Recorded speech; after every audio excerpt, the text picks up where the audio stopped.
Ano na magar? Alam ko malakas ang hangover yung magar katulad namin. Kaya kung gusto yung matuldukan yung magar, yung hangover nyo, gumawa na rin kayo ng ganito na tumbong soup. Kaya ano pang hinihintay natin? Let's bomba na. Tapos yan pala magar, bumili lang pala tayo ng tumbong. Di ko alam kung ilang kilo yan pero linis na pala yung mga kaiti. Pero para makasiguro tayo, linisan natin ulit ng ganyan lang, saktuan lang para hindi halata yung amats natin, 'di ba? Tapos yan pagka okay na natin linisan yan, salpak na natin agad tong tulyasay natin na saktuan lang. Tapos yan, salpak na natin yan. Talagang napaka-solid, parang bulati sa tiwop mo. Tapos yan, lagyan natin ng kalahating kilong tubig. Tapos yan, syempre, rektaan na natin sisibakin yan yung mga onion natin, di ba? Red onion. Napaka-arte na natin yan, mga kait. Syempre, bagong taon, bagong arte ulit, mga kait. Tapos yan, sibak lang tayo ng luya. Tapos lagay dyan. Tapos ito, bawang, mga kait, garlic. Yan, bahala kayo kung ilang peraso yan. Bilangin nyo na lang yung mga nilagay namin dyan. Tapos yan, pati yan, yung asin o tabs. Bahala kayo kung anong tawag nyo dyan. Tapos ito, tapa means na buo. Tapos halo-halo lang, mga kait. Papakulo lang natin yan hanggang sa lumambot yan, mga kait. So yan, takpa muna natin. Habang nakatakip yan, yung tamang video muna tayo dito sa Gedli. Kasi medyo matagal yung hintayin yan. Kaya inabot na tayo, mga kait, ng paggabi na. Pero goods pa rin yan, mga kait. Abot pa rin yung hangover natin dyan. Kasi yan, yung binili nating onion leeks, spring onion, bahala na kayo kung anong tawag nyo dyan yan. Iwain lang natin ng ganyan. Tapos yan, lagay na natin dyan sa mangkok. Yan, dapat mangkok na kulay blue. Pagka puti yung ginamit nyo, hindi mali na kayo, mga ka-80. Tapos yan, pag okay na, mga ka-80, kuha lang tayo ng mangkok na blue tsaka sky blue. Bahala na kayo. Lagay natin yung crispy, natin, bawang. Tsaka ito namang kalamansi. Hindi natin hiwain yan. Bahala na silang mag-iwayan. Tapos yan, tamang waiting tayo pagtapos natin gawin yung mga kailangan natin gawin. Gusto, mga ka-80, mukhang okay na to. Check natin. Yan, buksan na natin yan. Tignan nyo naman yan. Talagang napakasarap ng sakmalin yan. Kahit wala pang yan. Talagang napakabisa yan. Siyempre, check muna natin kung malambot na talaga. Tapos yan, goods na daw. Sabi daw ni Jerome. Tapos yan, hanguin na natin yan siyempre. Tapos yan, tignan nyo naman yan kung gaano kabisa at lambot yan. Talagang pag kinagat nyo yan, magatas-gatas yan, mga ka-80. Talagang angat ang paa nyo yan, tsaka gigisingin yung mga natutulog yung gout dyan, napakabisa niyan. Siyempre, pagtapos natin na hanguin, yan, hiwa-hiwain natin ng paganyan para matagal maubos, mga kaiti. Alam, buo-buo ilagay mo dyan, hindi ubos agad yan. Siyempre, bago ang lahat yan, tikman muna natin, talagang napakabisa ng lasa, Tapos yan, balik tayo ulit dito sa tinatadtad natin. Medyo marami-rami yung tatadtarin natin, kaya abutin tayo ng siyam-siyam dito. Talagang putok na yung hangover natin. Hindi pa tayo nakakahigop Pero okay lang yan. Kaysa naman mag-soft drinks kapag may hangover ka, edi acid pa kakalabasan mo katulad ko, di ba? Huwag na nating balikan yung mga nakaraan natin. Tapos yan, lagay na natin yan. Goods na yan, mga ka-80. Yan, syempre, bago natin isalpak ulit, tikman muna natin yan, mga ka-80. Kasi nakakatakam naman talaga kasi yung lambot yan.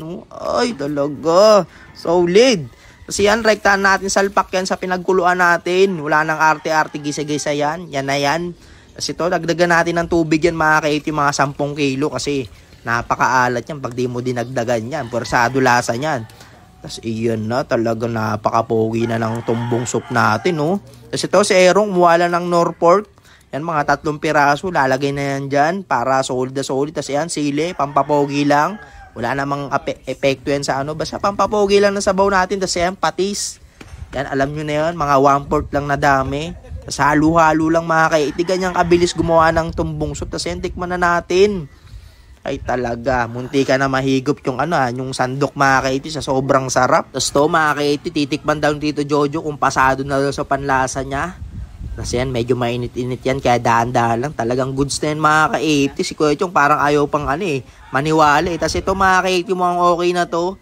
Yan, kuha na tayo ng mangkok natin para makasimula na tayong higop. Tapos ito, yung kumuha tayo ng mangkok yan, sakto, kakarating lang nila Kuya Kaboy. Yan, galing pala sila sa Tansa, di ko alam. Pauwi na pala sila ng Bicol maya-maya. Pero, yan, ingat na lang sa inyo. Tapos yan, kuha tayo ng mangkok ulit.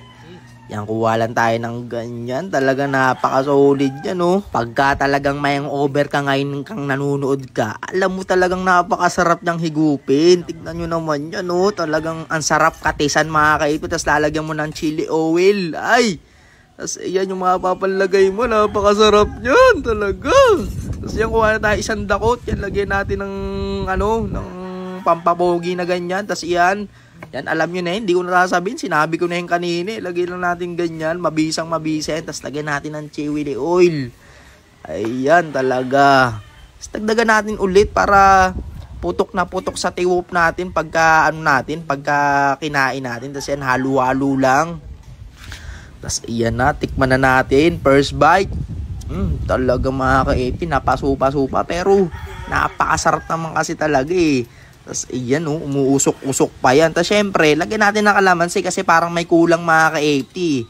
Yan, para kontrol yung lasa. Tamis ay anghang tapos dinamnam. Tapos di ko alam, basta alam nyo na yan. Manood na lang kayo, basta gawin nyo na lang. Napaka-solid naman yan. Tapos yan na, isang dako to. Ay, parang kumakain ka ng uod na hindi mo malaman na masarap na magatas-gatas. Tapos, yan. Banatan na natin yan hanggang sa maubos natin yan talaga. Pagkaganto naman talaga, ito yung gusto ko laging higupin eh. Tapos, yan, kuha tayo ng kanin kasi parang nabibitin tayo dun eh. Ayan, tapos papalo pa natin ng sabaw. Tako po.